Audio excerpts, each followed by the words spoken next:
Une autre vie s'invente ici. Pour la chronique Une autre vie s'invente ici avec le parc naturel régional des Ballons des Vosges, nous sommes au bord de la Thur en Alsace à Audrennes. Alors je suis avec donc Jean-François Hunsböckler, le président de l'AAPPMA Haute-Thur. Alors Jean-François, d'abord présentez-vous puis présentez-nous l'AAPPMA.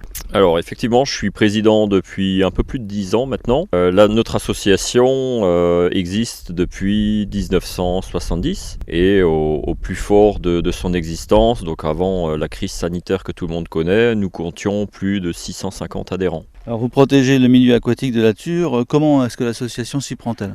Alors notre association est agréée par le préfet pour la protection des milieux aquatiques et la promotion et le développement du loisir pêche. On se démarque depuis longtemps, depuis toujours, par une gestion qu'on qualifie d'éco-responsable qui est axée à 100% sur la protection, la préservation, la sauvegarde du milieu naturel, le milieu aquatique. On favorise la reproduction naturelle des salmonidés et évidemment on a un budget assez important consacré chaque année pour l'entretien des berges, des pêcheurs, pour respecter ces parcours, pour respecter la faune piscicole. Comment vous faites respecter par les pêcheurs toutes ces mesures alors du coup ? Il y a plusieurs biais, notamment l'information et la sensibilisation, notamment grâce à un site web qui est plutôt bien fourni, avec une réglementation traduite en 3 langues, des panneaux d'information situés tout le long de nos parcours, qui ont nécessité un investissement relativement lourd, et puis un entretien régulier, et puis une garderie très présente. Donc on a plusieurs gardes assermentés qui sont là pour veiller à la surveillance des parcours, lutter contre le braconnage, les incivilités diverses et variées, et pour informer, sensibiliser les pêcheurs sur les particularités de notre réglementation. Est-ce que cela fonctionne bien alors à Audrennes par rapport aux autres villages aux alentours ? Alors effectivement, notre APPMA ne gère pas que la pêche sur Audrennes. Nous gérons plus de 10 km de la rivière Thur ainsi qu'un nombre important d'affluents. Le réseau de notre association représente plus de 73 km de berges. Notre association regroupe 4 communes. Donc nous gérons la Thur et ses affluents de Widenstein, ensuite Krüt, Audrennes et le banc communal de Ranspach. Est-ce qu'on peut donner plus de détails sur la problématique de la protection des berges de rivière ? Effectivement, c'est un vaste sujet aussi. Il y a souvent des terrains privés qui bordent les cours d'eau. Ces terrains sont soumis au code de l'environnement, de la loi sur l'eau, qui implique qu'un propriétaire riverain doit veiller à l'entretien des berges qu'il détient. Ce n'est pas forcément toujours le cas, mais ce n'est pas seulement chez nous, c'est valable partout. Et pour cela, souvent, c'est l'APPMA locale et les bénévoles de ces associations qui s'occupent d'entretenir, je dirais, de manière homéopathique, les berges des cours d'eau pour veiller à ce que, évidemment, que l'eau s'écoule librement, mais aussi et surtout pour veiller à ce que les poissons puissent encore trouver des caches, des refuges, des zones de vie. C'est un travail assez militant même pour les bénévoles. Oui, c'est un travail de longue haleine, très lourd. Chez nous, le bénévolat pour toutes ces actions représente plus de 600 heures de bénévolat par an.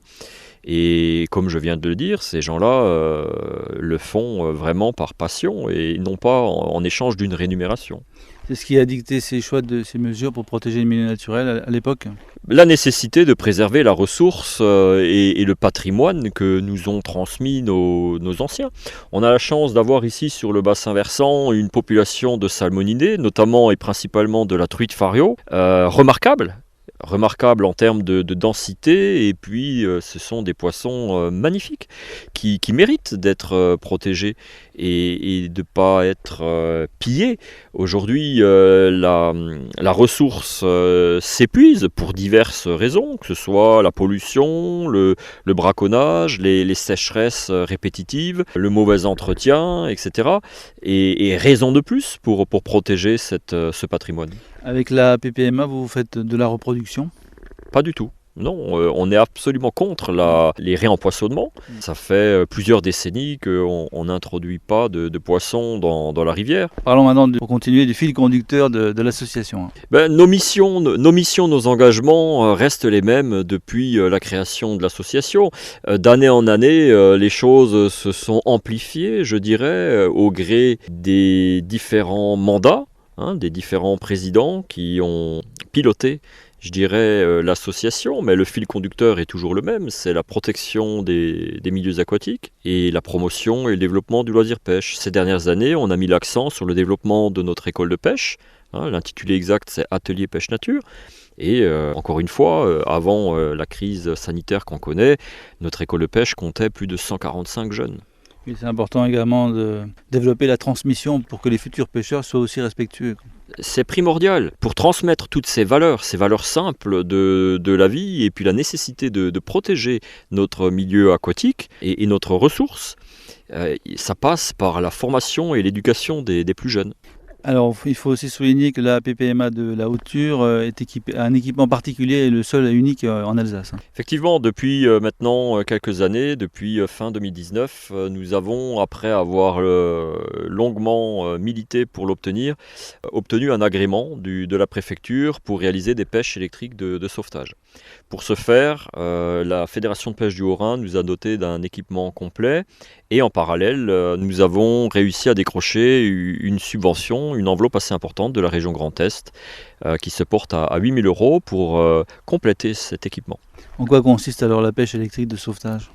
Alors cette pêche électrique consiste à envoyer un courant dans la rivière, dans les ruisseaux où les poissons sont pris au piège pour pouvoir les attraper facilement et les relâcher dans un milieu où ils seront plus en sécurité. Alors pour conclure, monsieur Hans-Beckler, la gestion de la PPMA va à contre-courant des autres sociétés, on peut le dire, et d'ailleurs vous avez reçu un prix. Effectivement, on a eu la chance de remporter un prix très prestigieux qui nous a été remis en novembre 2017. C'est le prix Charles Ritz, qui nous a été remis aux Champs-Élysées pour souligner le travail de nos bénévoles pour la protection des milieux aquatiques et la promotion du loisir pêche. Et donc on espère que cette philosophie va faire des petits autour. On espère effectivement, de ça et là, il y a effectivement des volontés qui émergent pour aller dans le même sens que ce qu'on essaye d'insuffler depuis des années. Pour en savoir plus sur ce sujet, est-ce qu'il y a un site internet ou un contact ? Oui, alors notre association a un site web relativement facile à trouver, c'est www.aappma-thur.fr. C'était Une autre vie s'invente ici avec le Parc naturel régional des Ballons des Vosges.